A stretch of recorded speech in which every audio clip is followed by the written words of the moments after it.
Warehouses are creeping back to the center of the city. Hi there, thanks for joining us for part 2 of our inquiry into how the buildings around us are being affected by COVID. I'm Jeff, self-confessed real estate professional, so thanks for indulging me once again on this lesson. JR is the producer, as always, and today's full lesson can be found at plainenglish.com/280. If you haven't yet listened to number 279, you might want to do that now. That was part 1. We will pick up where we left off last time. The phrasal verb is spread out, and we have a quote of the week about creativity.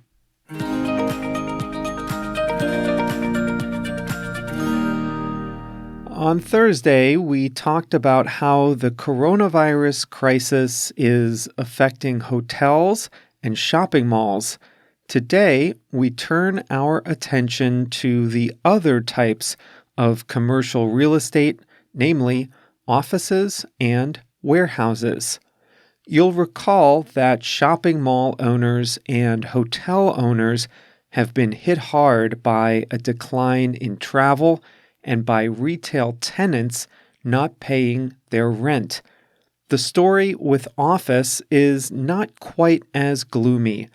Most office tenants are continuing to pay their rent even if their employees are working from home. What's more, office leases tend to be long. Most have 10-year terms. This takes the pressure off owners of big office buildings in city centers for the moment. But changes loom. The only thing we don't know is what those changes will be. Some companies have decided that they will let employees continue to work remotely forever. Others may decide that they don't need employees in the office for 8 hours a day, 5 days a week. They may decide a hybrid model works best for them. This could mean that they need less space, but that they use their space in a smarter way for teamwork and in-person meetings rather than for traditional workspace. Still, there are some signs that many white-collar workers are tiring of working from home and are anxious to return to the office. When they do, they may want to spread out a bit. The trend in commercial office has been to pack more and more people into smaller and smaller spaces. That trend may halt or even reverse direction as people return to the office.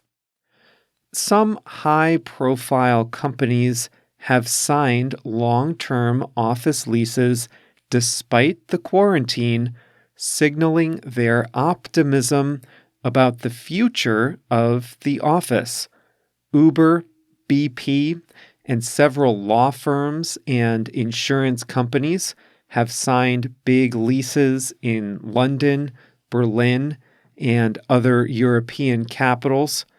An architect that designs office interiors had a good point when he said that companies can't expect to attract good talent with just a fast laptop and a stipend to convert a bedroom into an office.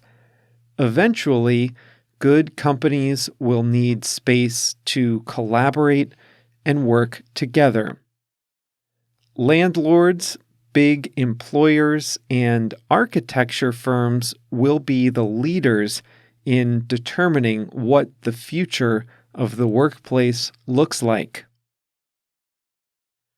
The one bright spot for commercial real estate is industrial.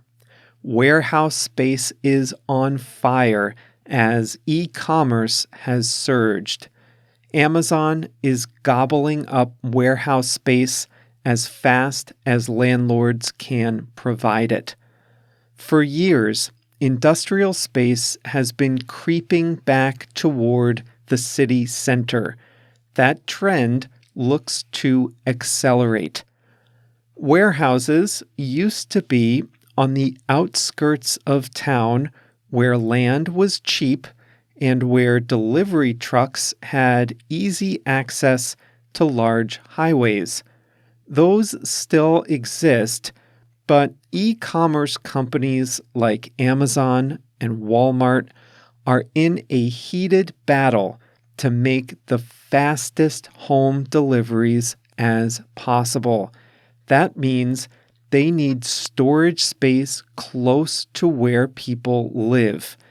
In March, when stocks, including darling tech stocks like Facebook, when those stocks were being hammered, Amazon signed a massive lease for 1 million square feet of warehouse space in New York City itself. They are planning to open another 1.2 million square feet in Chicago. My city, by the way, Chicago, has more industrial space under development now than at any time in its history. As e-commerce firms increasingly look to get closer to where people live, they are naturally turning to empty shopping centers. Last week, we talked about the real possibility of big shopping malls dying after big box anchor tenants close, taking smaller stores down with them. There's even a term for it, zombie malls. These closed malls are a perfect way to inch closer to warehouse customers. Shopping malls are already close to where people live, and now they have large open spaces. A real estate brokerage found 24 examples of dead American malls converted into warehouse space to serve e-commerce customers like Amazon. In Memphis, a closed Sam's Club is now a Sam's Club distribution center. In Ohio, 2 regional malls have been taken over by Amazon. Not only dead malls, but living malls could be good candidates for e-commerce. A big warehouse firm bought an active shopping mall in the north of London with an eye toward converting it to a fulfillment center when the existing leases expire. Another potential reuse of old shopping malls is office space. The Los Angeles Mall used in the movie Clueless has been turned into office space for Google.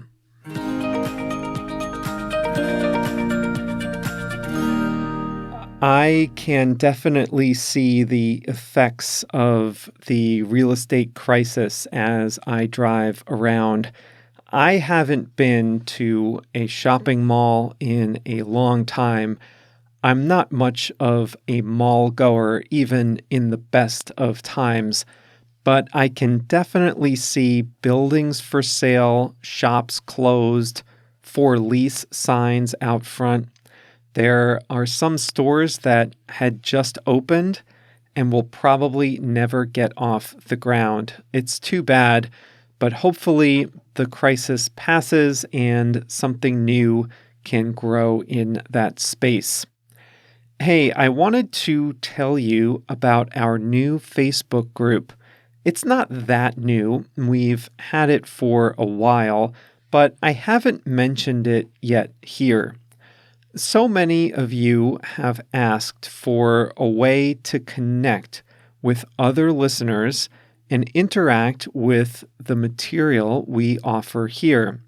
We have introduced the forums as part of Plain English Plus, but I also wanted to do something for free members and for everyone who is not yet a member of Plain English Plus. So that is the Facebook group, totally free. You can visit plainenglish.com/Facebook and it will redirect you to our group. We'll be posting regularly and we invite you to post back and comment and connect with other listeners. plainenglish.com/Facebook is the link.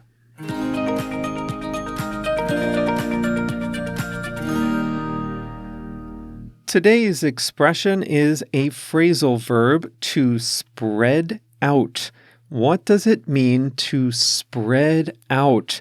For people, we use this when we're in a crowded place and we each need a little more physical space.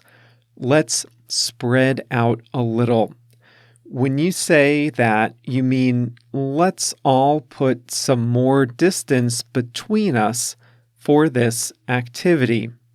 We talked about the return to work, the return to an office. Some people may want to spread out a little bit once they get back into the office. They don't want to be so close to their coworkers. Not like before.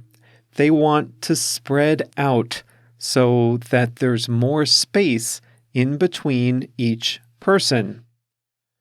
Let's pretend you're in a classroom full of kids and it's time for everyone to get up and do some stretching. We used to do that as kids.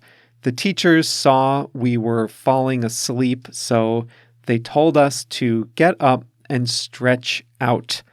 Before we did that, we had to spread out because we couldn't all be doing our stretching right next to one another.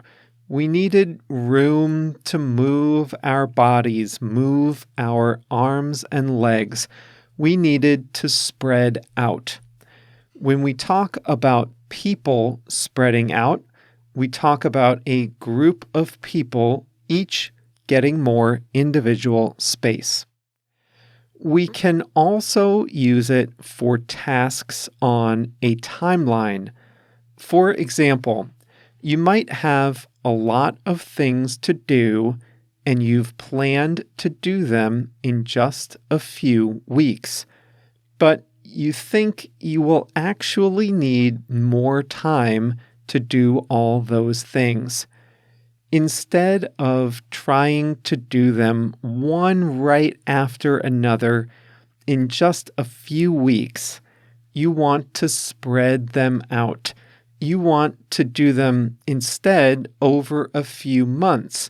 You want to put more time or more space in between each one. I hope you remember that we have a free writing course as part of the Plain English membership, and it's available for all levels, including free members. The way I did this free course is I spread it out over 5 days. I gave you 5 videos and 5 activities, and I spread them out over 5 days.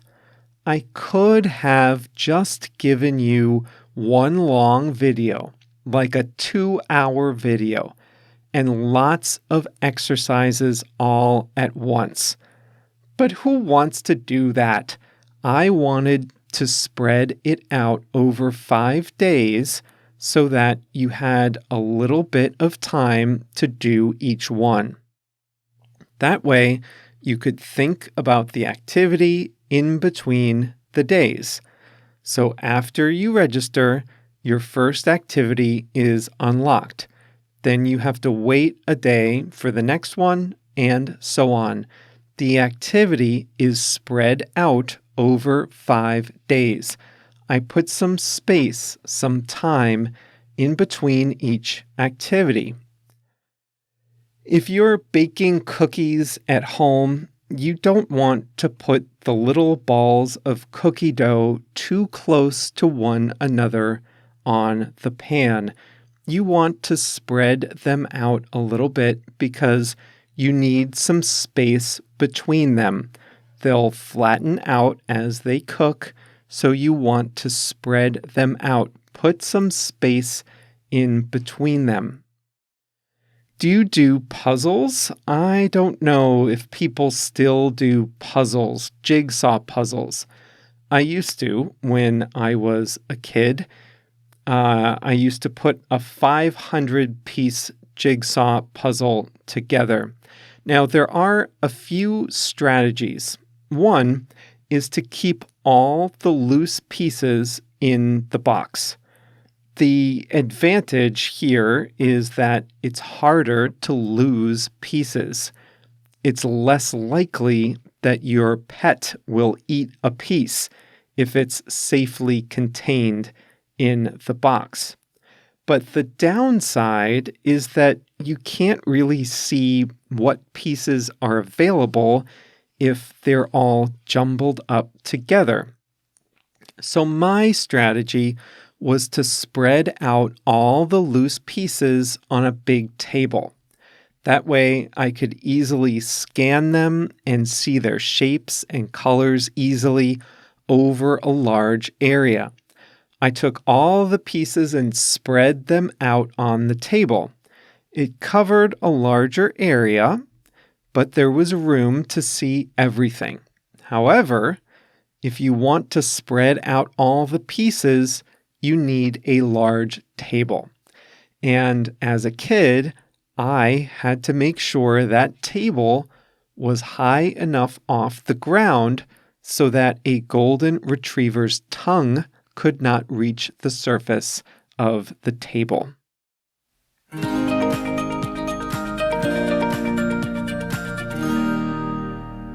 Here's today's quote of the week. It's by James Webb Young, an advertising executive. He wrote a book about the creative process.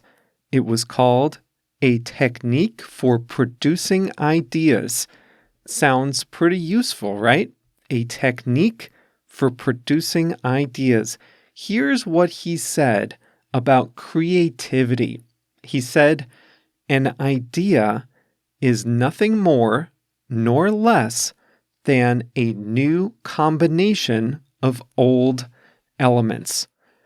The context is that some people worry that their ideas aren't valid unless they're 100% totally original, and that the creative process means inventing something that has never been seen before. But the quote says to relax about that.